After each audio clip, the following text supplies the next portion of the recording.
नमस्कार, जेके अपडेट में आपका स्वागत है। मैं हूं अश्विनी गुप्ता और मेरे साथ यहां पर मौजूद हैं कांग्रेस सेवा दल के प्रवक्ता संजय मनहास जी। तो इन्हीं से हम बात करेंगे आज के मौजूदा जो हालात है जम्मू कश्मीर में, उसे लेकर कांग्रेस कहां पर स्टैंड करती है और कांग्रेस इसे किस नज़रिए से देखती है।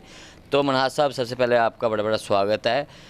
ये बताएँ कि मौजूदा समय में जिस प्रकार से अभी प्रसिमन की रिपोर्ट अब सार्वजनिक होने जा रही है, वहीं पर कांग्रेस जो है इस रिपोर्ट को किस नज़रिए से देखती है?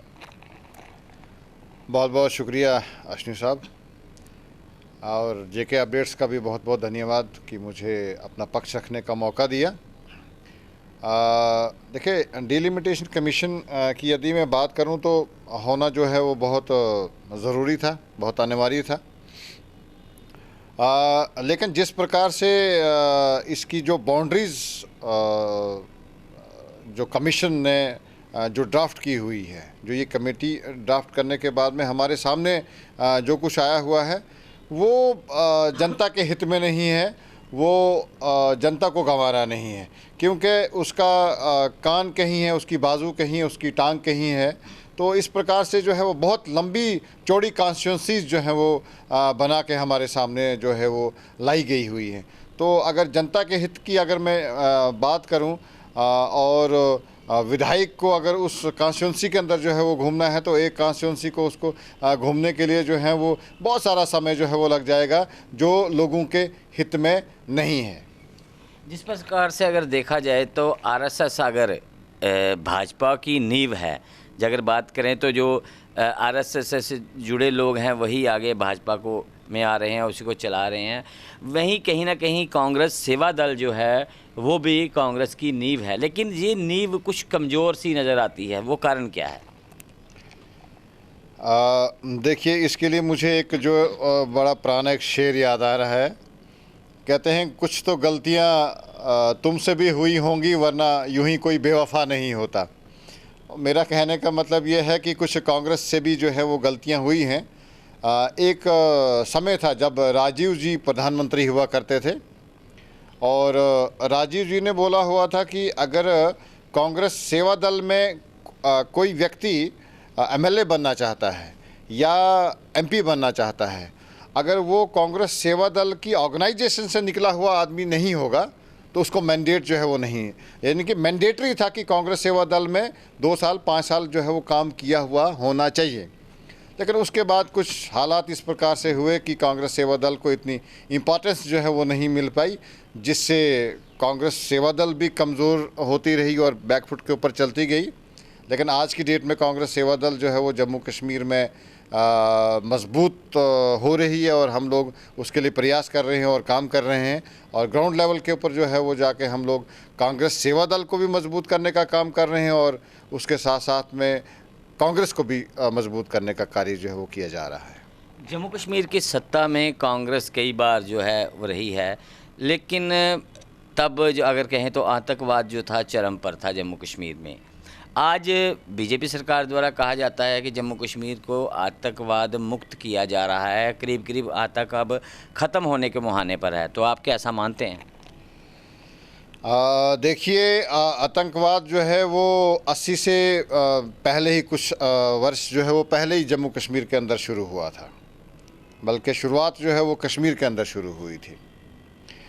और जिस समय जम्मू कश्मीर के अंदर आपने बोला कि कांग्रेस जो है वो पावर में आई हुई है, लेकिन हम लोग जो हैं वो सपोर्टिव पॉलिटिक्स में रहे हैं जम्मू कश्मीर के अंदर। हम कभी भी फुल फ्लैट जो है वो नहीं आए हुए हैं। तो ना जम्मू कश्मीर की जनता ने हम लोगों को मैंडेट दिया इस प्रकार से कि हम जम्मू और कश्मीर से दोनों खित्तों से हम लोग जो हैं वो पावर में आ जाएं और हम लोग जो हैं वो अपनी सरकार यहाँ पे बना सकें। हम लोग पार्ट्स में आए हुए हैं।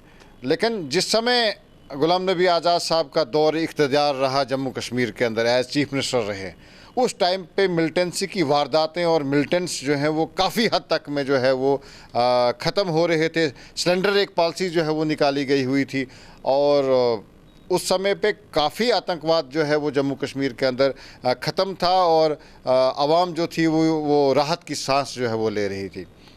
यदि मैं बीजेपी की बात करूं कि आज की डेट में आप 2014 से लेकर इस समय तक में आप अगर ग्राउंड रिपोर्ट निकालेंगे, आप पार्लियामेंट से जो इनकी रिपोर्टिंग जो है वो अगर निकालते हैं आप, तो जम्मू कश्मीर के अंदर 2014 से लेकर 2021 तक में जितने भी बॉर्डर अटैक्स हुए हैं, वो पुंछ राजौरी हो या कश्मीर का हिस्सा हो, तो मिलिटेंसी जो है वो वारदातें अनेकों हुई हैं, बल्कि बढ़त की ओर जा रही हुई, घटी हुई नहीं है। अब बीजेपी का इसको देखने का एक अपना नज़रिया है, वो किस प्रकार से देखते हैं, लेकिन आतंकवाद जो है वो बढ़ा हुआ है, सिविल किलिंग्स जो हैं वो बढ़ी हुई हैं, और हमारे जो फ़ौजी नौजवान हैं वो शहीद होने जो है वो कम नहीं हो रहे हैं, वो ज़्यादा ही हो रहे हैं। और इस प्रकार से जम्मू की अगर मैं बात करूं तो जम्मू के अंदर भी टेरर, मैं आतंकवाद उसको नहीं बोलूँगा, लेकिन टेरर जो है वो बहुत ज़्यादा हो चुका हुआ है। यहाँ पे मिलिटेंसी के मुकाबले में यदि हम बात करें तो यहाँ पे मर्डर्स जो हैं वो बीजेपी के आने के बाद और ज़्यादा हो चुके हैं। यहाँ पे रेप केसेस जो हैं वो जम्मू के अंदर भी बढ़ चुके हैं। तो कुल मिलाकर मिलिटेंसी जम्मू के अंदर नहीं है, लेकिन टेररिज्म जो है, अलग किस्म का टेररिज्म जो है वो बढ़ चुका है। लोग जो है वो डर के माहौल में जम्मू के अंदर भी जो है वो रह रहे हैं। तो कुल मिला के मेरा कहने का मतलब यह है कि आतंकवाद जो है वो चरम सीमा के ऊपर है, और जम्मू के अंदर जो हैं वो इस प्रकार की घटनाएं जो हैं वो घट रही हैं। आप देख रहे हैं कि पिछले दिनों भी जम्मू से कई पिस्टल्स और ग्रेनेड्स जो हैं वो बरामद हुए। तो पहले जो है वो जम्मू में आतंकवादियों के आने की इतनी हिम्मत नहीं होती थी, लेकिन बीजेपी के कार्यकाल में, बीजेपी के शासन में आज पिछले दिनों यहाँ पे ग्रेनेड्स और पिस्टल्स जो हैं वो बरामद किए जा रहे हैं। निरवाल से बरामद किए। ये पिछले 1 महीने के अंदर जो है वो 2 वारदातें जो हैं वो सामने आई, जिसमें हमारी सिक्योरिटी फोर्सेस ने बड़ी बहादुरी के साथ में उन आतंकवादियों को जो है वो कैप्चर किया। बहुत बड़ी उपलब्धि है ये हमारी सिक्योरिटी फोर्सेस के लिए। लेकिन ये बोलना कि आतंकवाद जो है वो ख़त्म हो रहा है, अगर ख़त्म हो रहा है तो मैं ये बता देना चाहता हूं कि ये छुपी हुई गन है। हम लोगों ने आतंकवाद जो है वो देखा हुआ है, हम लोगों ने मिलिटेंसी जो है वो देखी हुई है।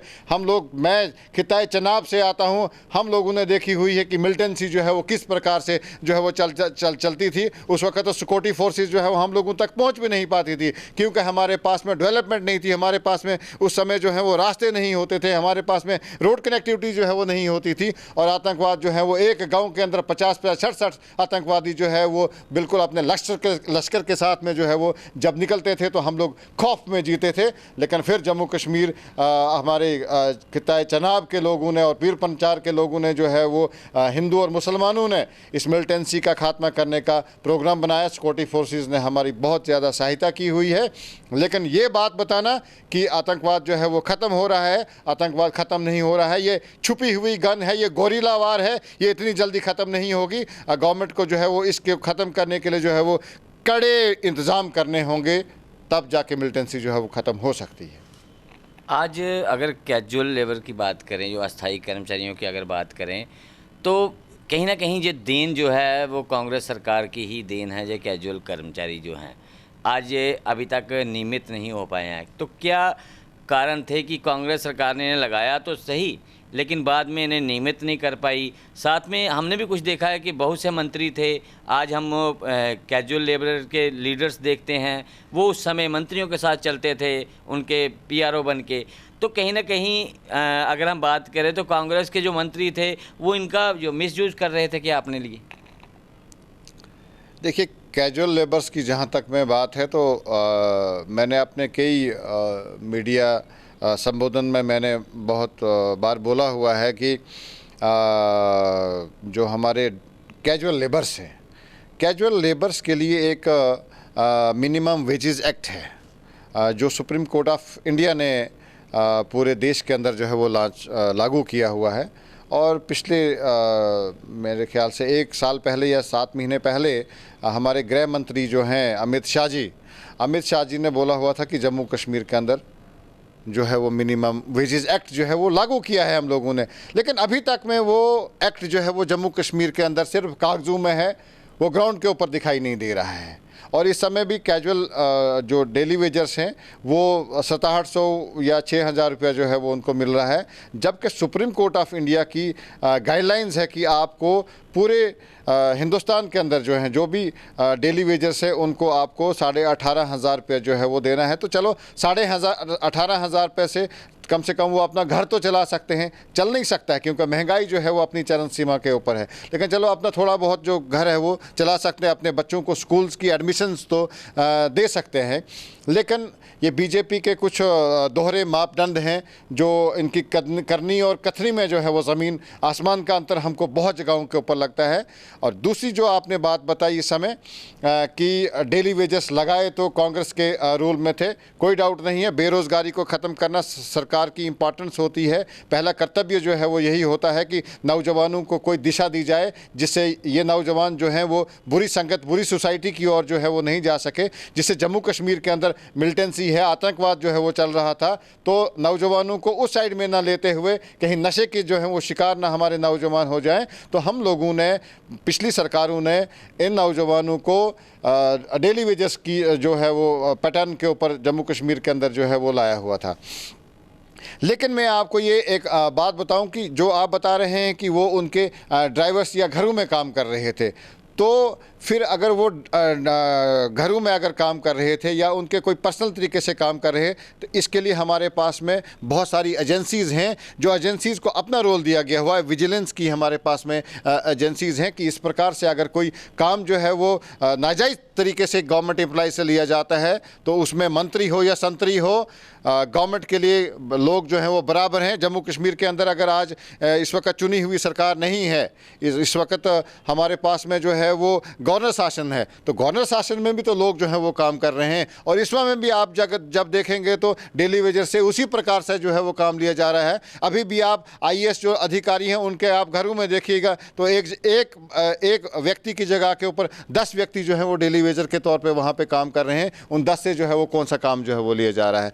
तो ये ज़रूरी नहीं है कि काम किस प्रकार से किया या किस सरकार ने किया, लेकिन मेरा कहने का मतलब ये है कि ट्रांसपेरेंसी जो है वो होनी बहुत ज़रूरी है। और ट्रांसपेरेंसी 2014 के अंदर जम्मू कश्मीर के लोगों ने देखा कि भाजपा की सरकार जो है वो हम लोगों को बेहतर ट्रांसपेरेंसी जो है वो दे सकती है। लेकिन ये सरकार भी जो है वो झूठे नारे और झूठे खोखले वादों की सरकार जो है वो निकली। अब लोग जो है वो बदलाव चाहते हैं और बदलाव जो है वो अब नज़र आएगा जिस समय जम्मू कश्मीर के अंदर चुनाव जो हैं वो असेंबली के होने जाएंगे। आपने कहा जम्मू कश्मीर में बदलाव नज़र आएगा, लोग अब बीजेपी से उब चुके हैं, किनारा करना चाहते हैं, तो लोगों के पास विकल्प क्या है? देखिए, विकल्प तो भारत के अंदर भी और जम्मू कश्मीर के अंदर भी कांग्रेस है। नेशनल पॉलिटिकल पार्टीज़ जो हैं वो पावरफुल पार्टीज़ इस समय भी 2021 के अंदर भी इंडियन नेशनल कांग्रेस और भाजपा ही हैं। तो यदि भाजपा जो है वो सत्ता में है तो सत्ता का परिवर्तन जो है वो कांग्रेस में ही होगा। और हम उम्मीद करते हैं कि जम्मू कश्मीर की जनता भी सत्ता परिवर्तन जो है वो करेगी और कांग्रेस की ओर जो है वो देखेगी और कांग्रेस की ओर जो है वो अपना मन बनाएगी। बहुत बहुत शुक्रिया हमसे बात करने के लिए। तो ये थे संजय मनहास जी, जिन्होंने कहा है कहीं ना कहीं जो कांग्रेस है अब एक बार फिर से सत्ता की ओर बढ़ रही है। लोगों का मन बना लिया है लोगों ने, वो इस बार के विधानसभा चुनाव में कांग्रेस को ही वोट करेंगे। तो चलिए, समय आता है तो वो भी देखेंगे कि जनता ने किसको वोट करना है या किसको वोट किया जाएगा। लेकिन फ़िलहाल हम लेते हैं यहाँ पर इनसे इजाज़त और मुझे अश्विनी गुप्ता को, कैमरामैन शम्मी थापा के साथ दें इजाज़त। आप जुड़े रहें JK अपडेट के साथ। JK अपडेट रहें हमारे साथ। अगर आप ये वीडियो YouTube पर देख रहे हैं तो हमारे YouTube चैनल को सब्सक्राइब करें और बेल आइकन को क्लिक करें। अगर आप ये वीडियो Facebook पर देख रहे हैं तो हमारा Facebook पेज लाइक जरूर करें। For advertisement please contact 7051091811।